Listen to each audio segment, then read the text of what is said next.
देश की सबसे बड़ी पार्टी के दिल में चल रहा है एक शांत लेकिन खतरनाक तूफान।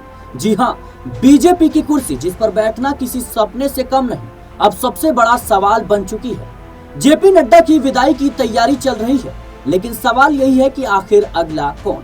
क्या मोदी शाह की जोड़ी अब नया नाम सामने लाने से डर रही है? क्या भीतर ही भीतर आरएसएस और सरकार के बीच हो रहा है शीतयुद्ध? क्या संजय जोशी की वापसी की तैयारी हो रही है, वो नेता जिसका नाम बीजेपी ने खुद मिटा दिया था? और क्या यूपी से लेकर गुजरात, बंगाल से लेकर कर्नाटक तक बीजेपी के अपने ही नेता बगावत की तैयारी में हैं? आज हम आपके सामने लाने जा रहे हैं वह 6 नाम जो इस वक्त भारतीय जनता पार्टी के अध्यक्ष पद की रेस में हैं, लेकिन मोदी शाह सामने लाने से डर रहे हैं। और वो नाम भी जिस पर संघ मुहर लगा चुका है, जो मोदी शाह की बेचैनी बढ़ा सकता है। बता दें दर्शकों कि हाल ही में प्रधानमंत्री नरेंद्र मोदी के आवास पर एक सुपर सीक्रेट मीटिंग हुई, जिसमें शामिल थे अमित शाह, राजनाथ सिंह और बीएल संतोष। सूत्रों के मुताबिक 5 नामों पर चर्चा हुई, लेकिन छठे नाम ने सबको चौंका दिया, क्योंकि छठा नाम आरएसएस की तरफ से दिया गया था। प्रहलाद जोशी, मोदी के भरोसेमंद, संघ की पसंद, कर्नाटक से आते हैं मजबूत दावेदार। वहीं अगला नाम बीएल संतोष का, संघ के सीधे कहीं ना कहीं प्रचारक, सीधे संपर्क में है। क्या बीजेपी अध्यक्ष की कुर्सी कहीं ना कहीं इन्हें मिलेगी? ये भी बड़ा सवाल है। धर्मेंद्र प्रधान, शिक्षा मंत्री, रणनीतिकार, चुनाव प्रबंधन में माहिर, आरएसएस का मजबूत बैकअप। और कहीं ना कहीं देखा जाए तो भूपेंद्र यादव का भी नाम शामिल है। जी हां दर्शकों, भूपेंद्र यादव चुनाव जिताने वाली मशीन, शांत लेकिन पावरफुल चेहरा। सीआर पाटिल, गुजरात की पहचान लेकिन हालिया विवादों के कहीं ना कहीं चलते दागदार। और फिर आते हैं संजय जोशी, वो नाम, वो चेहरा, वो नेता जिसको लेकर अब भारतीय जनता पार्टी में हड़कंप मच गया है। 20 साल से सियासी वनवास, सीडी कांड से बाहर किए गए, लेकिन अब संघ के आशीर्वाद से वापसी की तैयारी चल रही है। क्या संजय जोशी की वापसी मोदी के लिए संकेत है? बीजेपी अब क्रॉस रोड पर खड़ी है। एक तरफ है मोदी शाह का आधुनिक मॉडल, दूसरी तरफ संघ की पारंपरिक पकड़। क्या अगला अध्यक्ष पार्टी को मोदी युग से बाहर निकालने की तैयारी करेगा? क्या आरएसएस अब पूरी तरह से पार्टी पर फिर से नियंत्रण चाहता है? सच्चाई ये है कि 2029 की तैयारी आज से ही शुरू हो चुकी है। जो आज अध्यक्ष बनेगा वही तय करेगा कि मोदी के बाद बीजेपी का अगला कौन सा नेता होगा। और इसलिए कहीं ना कहीं इस पर विवाद बढ़ता ही जा रहा है। ये सिर्फ एक पद नहीं, पूरी पार्टी की दिशा दशा बदलने वाला फैसला है। जेपी नड्डा का कार्यकाल जून 2024 में ही खत्म हो चुका था, लेकिन लोकसभा चुनाव के नाम पर बढ़ा दिया गया और समय समय पर कई विधानसभा के चुनाव आए, जिसके चलते देरी लगातार देखने को मिली। लेकिन अब कई राज्यों में भारतीय जनता पार्टी अपने प्रदेश अध्यक्ष का चुनाव कर चुकी है और अब मजबूरी है कि नड्डा की जगह किसी और को चुनना ही पड़ेगा। बीजेपी के पास अभी तक कोई भी नया अध्यक्ष नहीं है। क्यों? क्योंकि बीजेपी के संविधान के मुताबिक आधे राज्यों में प्रदेश अध्यक्ष बनने जरूरी है, लेकिन अब बन चुके हैं और अब बीजेपी के लिए मजबूरी है। बता दें दर्शकों कि कई राज्य ऐसे हैं जहां भारतीय जनता पार्टी के नेता ही कहीं ना कहीं बगावत के मूड में नजर आ रहे हैं।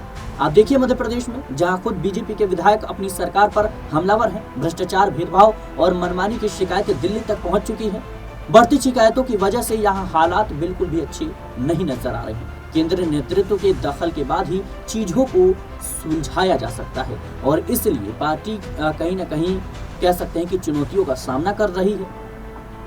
बता दें दर्शकों कि जिस तरीके से संजय जोशी की वापसी की खबर अचानक से आ पड़ी है, पहले चर्चा इस बात को लेकर हो रही थी कि शायद कह सकते हैं कि बीजेपी किसी महिला चेहरे पर दांव खेलेगी, महिला कह सकते हैं चेहरे को पार्टी की कमान सौंपेगी, लेकिन ऐसा होता हुआ नजर नहीं आ रहा है। और फिर से चर्चाएं इस बात को लेकर हो रही है कि क्या संजय जोशी की वापसी होगी।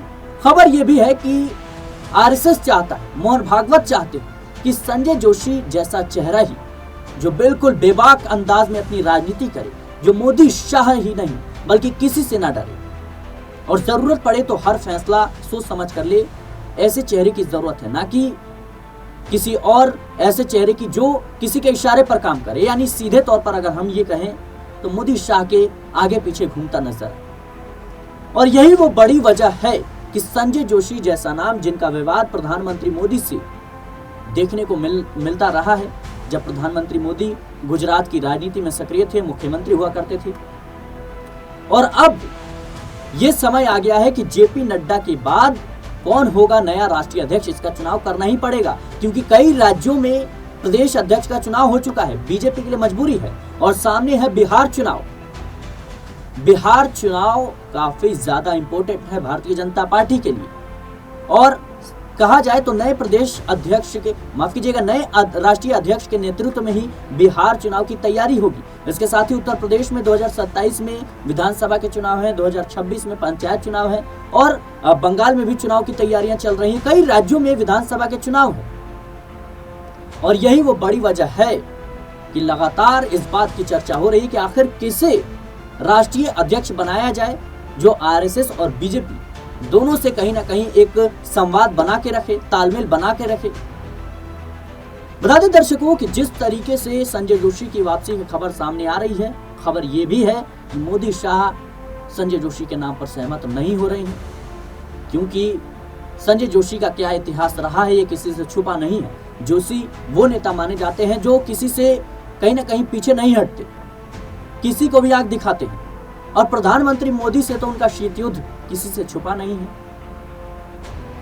बता दें कि अब बीजेपी के लिए चुनौती आरएसएस भी है, नए राष्ट्रीय अध्यक्ष का चुनाव भी है, बिहार चुनाव भी है, कई तरह की चुनौती है, क्योंकि बिहार चुनाव सर पर है। वहां पर पार्टी को फैसला करना है कि भाई किसको कितना सीट देना है, किस सीट पर किसको जिम्मेदारी देनी है, मुख्यमंत्री का चेहरा कौन होगा, जो तमाम गठबंधन के लोग हैं उन्हें कैसे समेटना है। लेकिन इसी बीच ये राष्ट्रीय अध्यक्ष का चुनाव करना, वो भी तालमेल ना बैठ पाना, ये कहने की बीजेपी के लिए बिल्कुल भी अच्छा संकेत नहीं है। और अब आरएसएस इस बात पर सहमत हो चुका है कि संजय जोशी को कह सकते हैं कि पार्टी की कमान सौंप दी जाए, लेकिन मोदी शाह इस पर राजी नहीं हो रहे हैं। देखना होगा कि क्या वाकई में संजय जोशी की वापसी होती हुई नजर आएगी, और क्या उनके नेतृत्व में मोदी शाह अब बीजेपी में काम करते हुए नजर आएंगे। क्या संजय जोशी बीजेपी की दशा और दिशा दोनों बदल कर रख देंगे, ये बड़ा सवाल है। हाल ही में कुछ दिनों पहले भाजपा के शीर्ष स्तर पर काफी गहमा गहमी देखने को मिली। ऐसा माना जा रहा था कि शायद अप्रैल के आखिर में बीजेपी को उसका नया राष्ट्रीय अध्यक्ष मिल जाएगा, लेकिन इसमें देरी देखने को मिली, और अब जुलाई आ चुका है। बीजेपी के भीतर चल रही आपसी घमासान और संघ शीतयुद्ध के चलते इसमें और भी कह सकते हैं देरी लग सकती है, लेकिन इस महीने के अंत तक बीजेपी को राष्ट्रीय अध्यक्ष मिल जाएगा, नया राष्ट्रीय अध्यक्ष मिल जाएगा। फिलहाल के लिए इस रिपोर्ट में इतना ही। देश और दुनिया की तमाम खबरों के लिए बने रहने नेक्स्ट न्यूज़ के साथ।